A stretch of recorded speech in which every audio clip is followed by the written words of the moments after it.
राम राम राम राम राम राम राम राम राम नारायण नारायण। संबंध। अब राजस सुख का वर्णन करते हैं। विषयेन्द्रिय संयोगाद यत्तदग्रे मृतोपमं परिणामे विषमिव तत्सुखं राजसं स्मृतं। जो सुख विषयों और इंद्रियों के संयोग से होता है वह आरंभ में अमृत की तरह और परिणाम में विष की तरह प्रतीत होता है, अतः वह सुख राजस कहा गया है। व्याख्या। विषयेंद्रिय संयोगात, विषयों और इंद्रियों के संयोग से होने वाला जो सुख है उसमें अभ्यास नहीं करना पड़ता, कारण कि वह प्राणी किसी भी योनि में जाता है वहां उसको विषयों और इंद्रियों के संयोग से होने वाला सुख मिलता ही है। शब्द स्पर्श आदि पांचों विषयों का सुख पशु पक्षी कीट पतंग आदि सभी प्राणियों को मिलता है, अतः उस सुख में प्राणी मात्र का स्वाभाविक अभ्यास रहता है। मनुष्य जीवन में भी बचपन से देखा जाए तो अनुकूलता में प्रसन्न होना और प्रतिकूलता में नाराज होना स्वाभाविक ही होता आया है। इसलिए इस राजस सुख में अभ्यास की जरूरत नहीं है। यत् तदग्रे अमृतोपमम, राजस सुख में आरंभ में अमृत की तरह कहने का भाव यह है कि सांसारिक विषयों की प्राप्ति की संभावना के समय मन में जितना सुख होता है उतना सुख मस्ती और प्रसन्नता विषयों के मिलने पर नहीं होती। मिलने पर भी आरंभ में माने संयोग होते ही जैसा सुख होता है थोड़े समय के बाद वैसा सुख नहीं रहता, और उस विषय को भोगते भोगते जब भोगने की शक्ति क्षीण हो जाती है उस समय सुख नहीं होता, प्रत्युत विषय भोग से अरुचि हो जाती है। भोगने की शक्ति क्षीण होने के बाद भी अगर विषयों को भोगा जाए तो दुख जलन पैदा हो जाती है, चित्त में सुख नहीं रहता। इसलिए वह राजस सुख आरंभ में अमृत की तरह दिखता है। अमृत की तरह कहने का दूसरा भाव यह भी है कि जब मन विषयों में खींचता है तब मन को वे विषय बड़े प्यारे लगते हैं। विषयों और भोगों की बातें सुनने में जितना रस आता है उतना भोगों में नहीं आता। इसलिए गीता में आया है, यामिमाम पुष्पिताम वाचम प्रवदन्त्य विपश्चित, 2:42। राजस पुरुष स्वर्ग के भोगों का सुख सुनते हैं तो उनको वह सुख बड़ा प्रिय लगता है और वे उसके लिए ललचा उठते हैं। तात्पर्य है कि वे स्वर्ग के सुख दूर से सुनकर ही बड़े प्रिय लगते हैं, परंतु स्वर्ग में जाकर सुख भोगने से उनको उतना सुख नहीं मिलता और उतना प्रिय भी नहीं लगता।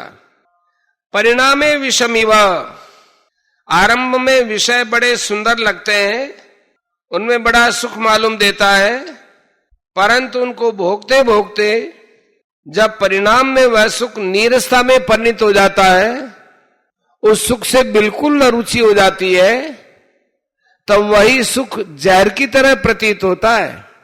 संसार में जितने प्राणी कैद में पड़े हैं, जितने 84 लाख योनि और नरकों में पड़े हैं, उसका कारण देखा जाए तो उन्होंने विषयों का भोग किया है, उनसे सुख लिया है, इसी से वे कैद में नरक में दुख पा रहे, क्योंकि राजस सुख का परिणाम तो दुख ही होता है।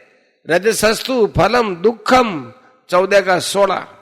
आज भी जो लोग घबरा रहे हैं, दुखी हो रहे हैं, वे सब पदार्थों के राग के कारण दुख पा रहे हैं।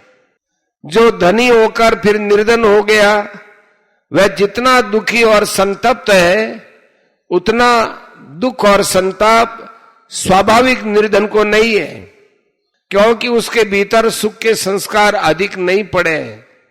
परंतु धनी ने राजस सुख अधिक भोगा है, उसके भीतर सुख के संस्कार अधिक पड़े हैं, इसलिए उसको धन के अभाव का दुख ज्यादा है। जैसे जो मनुष्य तरह तरह की सामग्री भोजन करने वाला है, उसके भोजन में कभी थोड़ी सी भी कमी रह जाए तो उसको वह कमी बड़ी खटकती है कि आज भोजन में चटनी नहीं है, तो आज खटाई नहीं है, मिठाई नहीं है, अमुक अमुक चीज नहीं है। इस प्रकार नहीं का तांता लगा रहता है।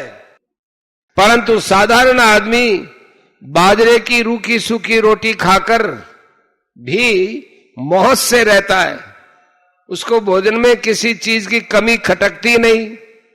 तात्पर्य यह हुआ कि पदार्थों के संयोग से जितना ज्यादा सुख लिया है उतना ही उसके अभाव का अनुभव होता है। अभाव के अनुभव में दुख ही होता है। जिस पदार्थ की कामना होती है उसकी प्राप्ति के लिए मनुष्य उद्योग करते हैं। उद्योग करने पर भी वस्तु मिलेगी या नहीं मिलेगी इसमें संदेह रहता है। वस्तु न मिले तो उसके अभाव का दुख होता है, और वस्तु मिल जाए तो उस वस्तु को और भी अधिक प्राप्त करने की इच्छा हो जाती है।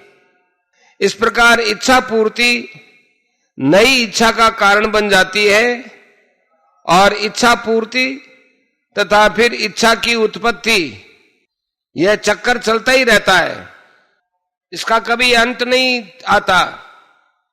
तात्पर्य है कि इच्छा कभी मिटती नहीं, और इच्छा के रहते हुए अभाव खटकता रहता है। यह अभाव ही विष की तरह है, यह अभाव ही दुखदाई है। अब राजस सुख परिणाम में विष की तरह है, तो फिर राजस सुख लेने वाले जितने लोग हैं उन सबको सुख भोग के अंत में मर जाना चाहिए। परंतु राजस सुख विष की तरह मारता नहीं, प्रत्युत विष की तरह अरुचिकारक होता है। उसमें पहले जैसी रुचि होती है वैसी रुचि अंत में नहीं रहती। वह सुख विष की तरह हो जाता है, साक्षात विष थोड़ा ही होता है। राजस सुख विष की तरह क्यों होता है?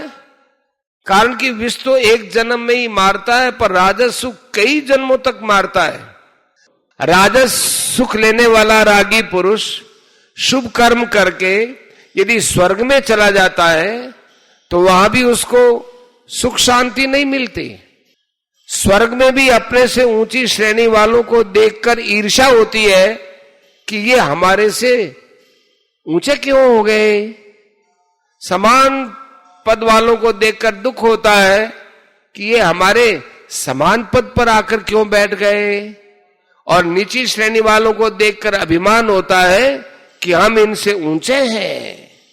इस प्रकार उसके मन में ईर्ष्या, दुख और अभिमान होते ही रहते हैं। फिर उसके मन में सुख कहां और शांति कहां। इतना ही नहीं, पुण्यों के क्षीण हो जाने पर उसको पुनः मृत्यु लोक में आना पड़ता है। क्षीणे पुण्ये मर्त्य लोकम विशंति, नौका 21। यहां आकर फिर शुभ कर्म करता है, फिर स्वर्ग जाता है। इस प्रकार जन्म मरण के चक्कर में चढ़ाई रहता है। गता गतं काम कामा लभन्ते, नौका 21। यदि वह राग के कारण पाप कर्मों में लग जाता है तो परिणाम में 84 लाख योनियां और नरकों में पड़ता हुआ न जाने कितने जन्मों तक जन्मता मरता रहता है, इसका कोई अंत नहीं आता। इसलिए इस सुख को विष की तरह कहा गया है।